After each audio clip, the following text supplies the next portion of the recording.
Hello बच्चों, कैसे हैं आप लोग। मैं प्रोफेसर कबीर मिर्जा कोठारी कॉलेज के स्टडी चैनल में आपका स्वागत करता हूं। जैसा कि आप सभी जानते हैं, कोठारी कॉलेज आपके लिए लेकर आया है क्लास 12 2026 में संभावित क्वेश्चंस का सॉल्यूशन।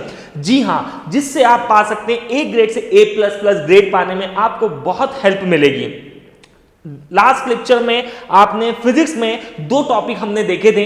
अब हम अगला टॉपिक गॉस थ्योरम, जो कि क्लास 12 का मोस्ट इंपॉर्टेंट टॉपिक है, जो अक्सर एग्जाम में पूछा जाता है, चाहे एमपी बोर्ड हो चाहे सीबीएसई। चलिए स्टार्ट करते हैं। Gauss theorem. गॉस थ्योरम का स्टेटमेंट क्या है, पहले हम वो देख लेते हैं कि Gauss theorem state that the total electric flux passing through a closed surface is equal to 1/epsilon naught time the total electric charge enclosed by that surface।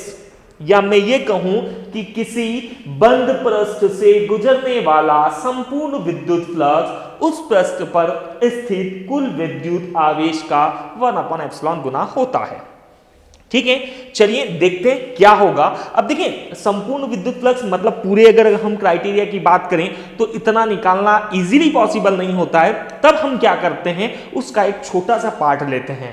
ठीक है, छोटा सा पार्ट हम इसलिए लेते हैं ताकि हम एक छोटे से पार्ट का फ्लक्स निकालें और उसका इंटीग्रेशन जब हम कर देंगे तो हमको संपूर्ण विद्युत फ्लक्स हमको पता चल जाएगा। चलिए, हमने क्या करा, मान लिया सपोज फॉर एग्जांपल मैंने यहां पर एक छोटा सा क्लोज्ड सरफेस लिया। ठीक है, क्योंकि हमने यहां पर बात की क्लोज्ड सरफेस की, तो ये एक क्लोज्ड सरफेस है जिसको हमने नाम दिया गॉसियन सरफेस। क्या नाम दिया है? Gaussian surface. ठीक है, इसके अंदर यहां पर बिंदु O पर हमने क्या रख दिया, +q आवेश रखा हुआ है। क्लियर है?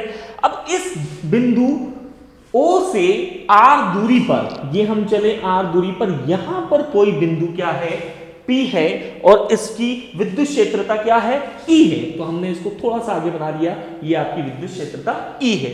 और यहां पर एक छोटा सा पृष्ठ हमने लिया जिसको हमने नाम दिया DA। देखो बच्चों, जब भी हम DA या DL या D जहां भी आ जाए, इसका मतलब होता है उसका एक छोटा सा पार्ट। ठीक है, तो हमने DA लिया, तो इसका जब हम इसका एंगल बनाएंगे तो ये हमको मिलेगा DA वेक्टर। ठीक है, इन दोनों के बीच में जो कोण बनेगा उसको हम नाम देंगे थीटा। क्लियर? इसके अलावा इस पॉइंट O पर जो एंगल बनेगा, सॉलिड एंगल या मैं कहूं घन कोण, जिसको हम रिप्रेजेंट करेंगे d ओमेगा से। ठीक है, चलिए, तो हमारी डेफिनेशन क्या हुई कि किसी बंद पृष्ठ से गुजरने वाला संपूर्ण विद्युत फ्लक्स उसमें उपस्थित कुल आवेश का 1/epsilon गुना होता है। तो हमने इसको मैथमेटिकल फॉर्म में कैसे लिखेंगे, फाई ई। फाई क्या है? फाई क्या है? फाई से हम रिप्रेजेंट करेंगे विद्युत फ्लक्स को। तो phi E is equal to 1/epsilon naught into Q. Q यहां पर क्या है, क्यू चार्ज है। ठीक है, तो ये फाई इज इक्वल टू हो जाएगा Q/epsilon naught।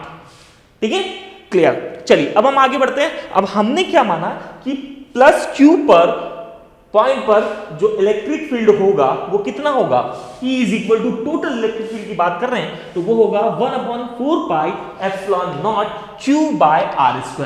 क्लियर है?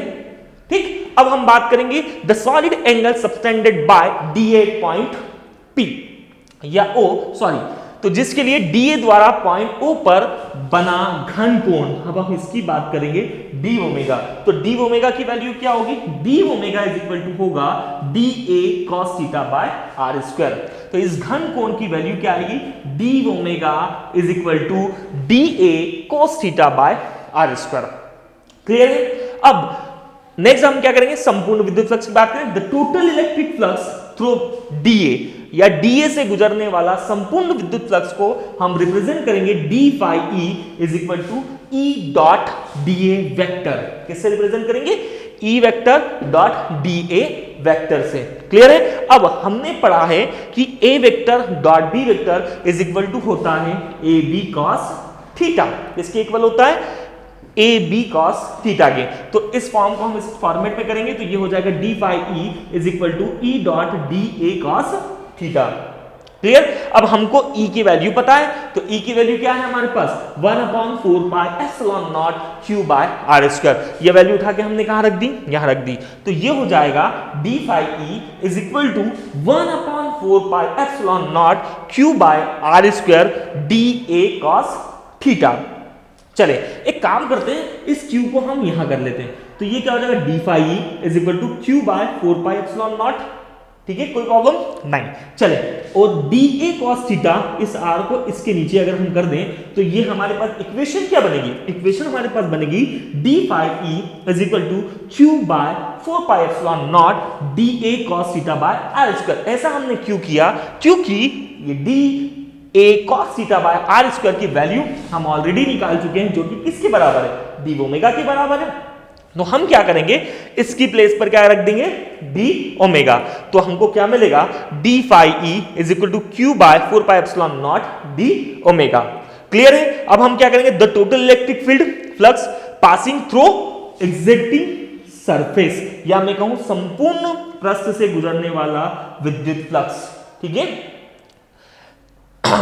चलिए इंटायर सरफेस की बात कर लेते हैं। तो हम क्या करेंगे, इंटायर सरफेस अगर हम निकालेंगे तो हम इन दोनों का क्या करेंगे, इंटीग्रेशन कर देंगे। तो integration D phi E is equal to integration of Q by 4 pi epsilon naught. जब हम इसका इंटीग्रेशन करेंगे तो हमको मिल जाएगा फाई।